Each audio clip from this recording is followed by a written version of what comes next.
Hello everyone, আসসালামু আলাইকুম। আপনারা সবাই কেমন আছেন? আশা করি ভালো আছেন। এই তো আজকে আমি রান্না করব, কাঁঠালের ইঁচড় রান্না করব। আর একটা রান্না নিয়ে আসছি আপনাদের সামনে। কাঁঠাল কেটে বেছে পরিষ্কার করে ধুয়ে নিয়েছি। রান্না শুরু করে দিলাম। পেঁয়াজ কুচি, চুলায় কড়াই বসিয়ে তেল দিয়ে পেঁয়াজ দিয়ে দিলাম। এখানে চিংড়ি মাছ কেটে রেখেছি।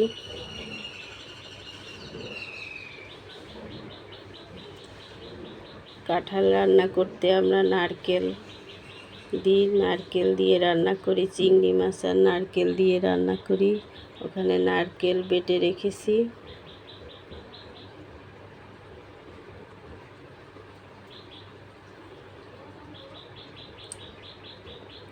পেঁয়াজ ভাজা ভাজা হয়ে আসলে রসুন দিয়ে একটু নেড়ে চেড়ে পানি দিয়ে চিংড়ি মাছ দিয়ে দিয়েছি। চিংড়ি মাছ নেড়ে চেড়ে একটু পানি দিয়ে আবার মশলা দিয়ে দিলাম। গুঁড়া মশলা, সব ধরনের গুঁড়া মশলা দিয়ে দিলাম।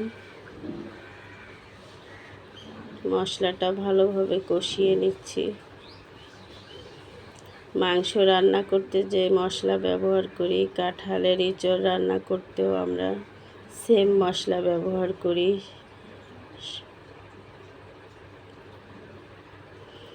মশলা কষানো হয়ে গেলে কাঁঠাল দিয়ে দিলাম।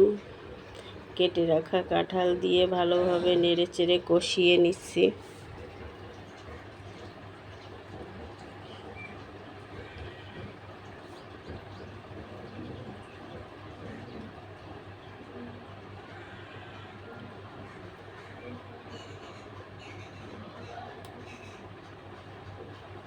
কাঁঠাল কষানো হয়ে গেলে ঝোলের পানি দিয়ে দিলাম।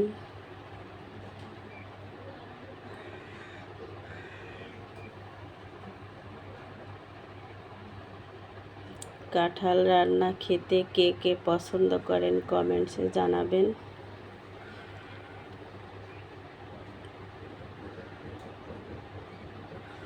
হয়ে আসছে রান্না।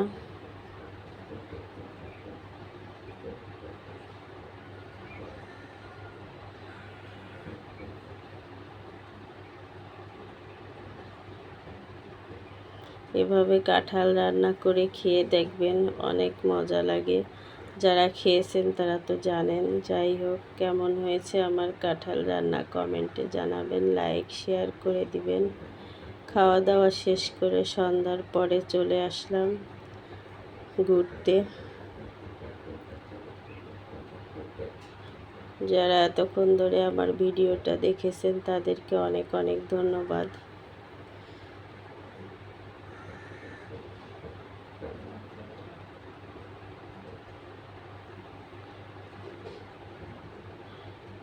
এখানে একটা পার্কে এসেছি রাতের বেলা, সন্ধ্যার পরে এসেছি। আজ এ পর্যন্ত, আল্লাহ হাফেজ।